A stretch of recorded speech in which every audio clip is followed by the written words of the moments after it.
Hello friends, आप सबका perfect beauty channel में स्वागत है। आज मैं आप सबको करवा चौथ की कथा सुनाती हूँ। उससे पहले हम करवा चौथ के बारे में कुछ महत्वपूर्ण बातें जान लेते हैं। करवा चौथ का पर्व सुहागिनों के लिए अत्यंत महत्वपूर्ण होता है। इस दिन महिलाएं निर्जल व्रत करके रात को चंद्रदेव के दर्शन करने के बाद ही व्रत खोलती हैं। हर वर्ष कार्तिक महीने के कृष्ण पक्ष की चतुर्थी को ये पर्व मनाया जाता है। इस बार करवा चौथ 4 नवंबर बुधवार को है। इस व्रत की शुरुआत सास की सरगी से की जाती है। सास की सरगी हमें सूर्योदय से पहले खा लेनी चाहिए। इस दिन हमें लाल व पीले रंग के वस्त्र धारण करने चाहिए। हमें काले व सफ़ेद रंग के कपड़े बिल्कुल नहीं डालने चाहिए। वैसे तो करवा चौथ का व्रत निर्जला किया जाता है, लेकिन अगर किसी की तबीयत ठीक नहीं है तो वह कहानी सुनकर पानी पी सकती है। चलो अब कथा की शुरुआत करते हैं। करवा चौथ व्रत पौराणिक कथाओं के अनुसार बहुत समय पहले की बात है। एक साहूकार के 7 बेटे और एक बेटी थी। उनकी बेटी का नाम करवा था। सभी सातों भाई अपनी बहन से बहुत प्यार करते थे, यहाँ तक कि वे पहले उसे खाना खिलाते और बाद में स्वयं खाते थे। एक बार उनकी बहन ससुराल से मायके आई हुई थी। शाम को भाई जब अपना व्यापार बंद कर घर आए तो देखा उनकी बहन बहुत व्याकुल थी। सभी भाई खाना खाने बैठे अपनी बहन से भी खाने का आग्रह करने लगे, लेकिन बहन ने बताया उसका आज करवा चौथ का निर्जला व्रत है। वह खाना सिर्फ चंद्रमा को देखकर उसे अर्घ देकर ही खा सकती है। क्योंकि चंद्रमा अभी तक नहीं निकला है, इसलिए भूख प्यास से व्याकुल हो उठी। सबसे छोटे भाई को अपनी बहन की हालत देखी नहीं जाती। वह दूर पीपल के पेड़ पर एक दीपक जलाकर छलनी की ओट में रख देता है। दूर से देखने पर वह ऐसा प्रतीत होता है जैसे चतुर्थी का चांद उग गया हो। इसके बाद भाई अपनी बहन को बताता है कि चांद निकल आया है, तुम उसे अर्घ देने के बाद भोजन कर सकती हो। बहन खुशी के मारे सीढ़ियों पर चढ़कर चांद को देखती है। उसे अर्घ देकर खाना खाने बैठ जाती है।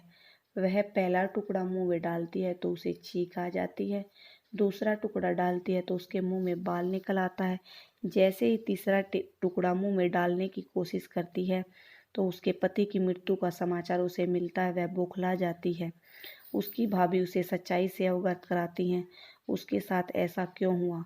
करवा चौथ का व्रत गलत तरीके से टूटने के कारण देवता उससे नाराज हो गए हैं और उन्होंने ऐसा किया है। सच्चाई जानने के बाद करवा निश्चित करती है कि वह अपने पति का अंतिम संस्कार नहीं करने देगी। अपने अस्तित्व से उन्हें पुनर्जीवन दिलाकर रहेगी। वह पूरे 1 साल तक अपने पति के शव के पास बैठी रहती है, उसकी देखभाल करती है।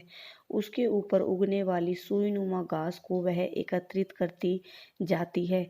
1 साल बाद फिर करवा चौथ का दिन आता है। उसकी सभी भाभियाँ करवा चौथ का व्रत रखती हैं।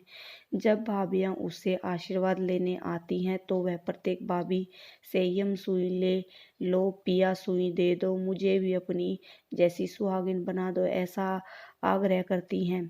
लेकिन हर भाभी उसे अगली भाभी से आग्रह करने का कहकर चली जाती है। इस प्रकार जब छठे नंबर की भाभी आती है तो करवा उससे भी यही बात दोहराती है।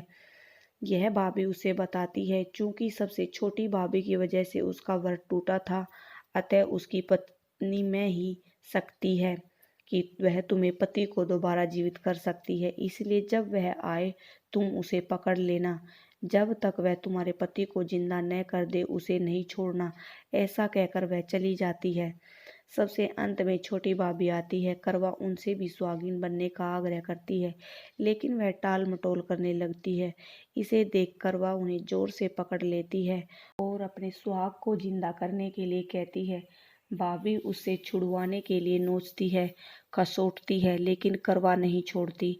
अंत में उसकी तपस्या को देख भाभी पसीज जाती है और अपनी छोटी उंगली को चीर कर उसमें से अमृत उसके पति के मुख में डाल देती है। करवा का पति तुरंत श्री गणेश कहता हुआ उठ बैठता है।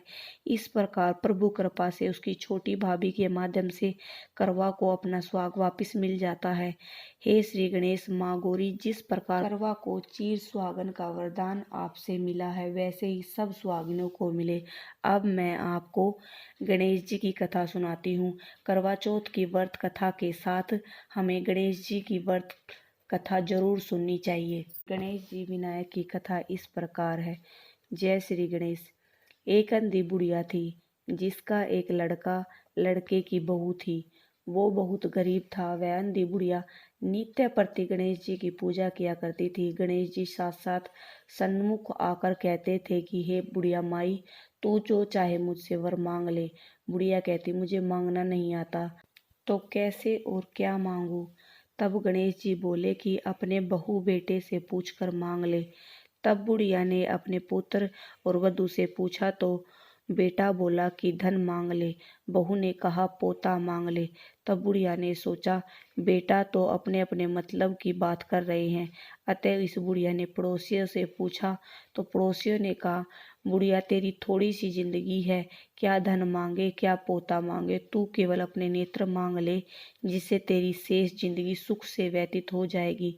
उस बुढ़िया ने बेटे बहू तथा पड़ोसियों की सब की बात सुनकर घर में आकर बैठ गई और वह सोचने लगी कि क्या मांगू। जब दूसरे दिन श्री गणेश जी आए और बोले बुढ़िया क्या मांगती है, हमारा वचन है जो तू मांगेगी सो ही पाएगी। गणेश जी के वचन सुनकर बुढ़िया बोली, हे गणराज, यदि आप मुझ पर प्रसन्न हैं तो मुझे 9 करोड़ की माया, निरोगी काया दे, अमर सुहाग दे, आँख में प्रकाश दे, नाती पोते दे और समस्त परिवार को सुख दे और अंत में मोक्ष दे। बुढ़िया की बात सुनकर गणेश जी बोले, बुढ़िया माँ, तूने तो मुझे ठग लिया। खैर, जो कुछ तूने मांग लिया वह सभी तुझे मिलेगा। यूं कहकर गणेश जी अंतर्ध्यान हो गए। हे गणेश जी, जैसे बुढ़िया मांगो मांगे अनुसार दिया आपने सब कुछ, वैसे ही हम सबको देना। चलो फ्रेंड्स, अब कथा समाप्त हुई। जय श्री गणेश। अगर वीडियो पसंद आए तो वीडियो को लाइक और शेयर करना और ज़्यादा से ज़्यादा चैनल को सब्सक्राइब करना।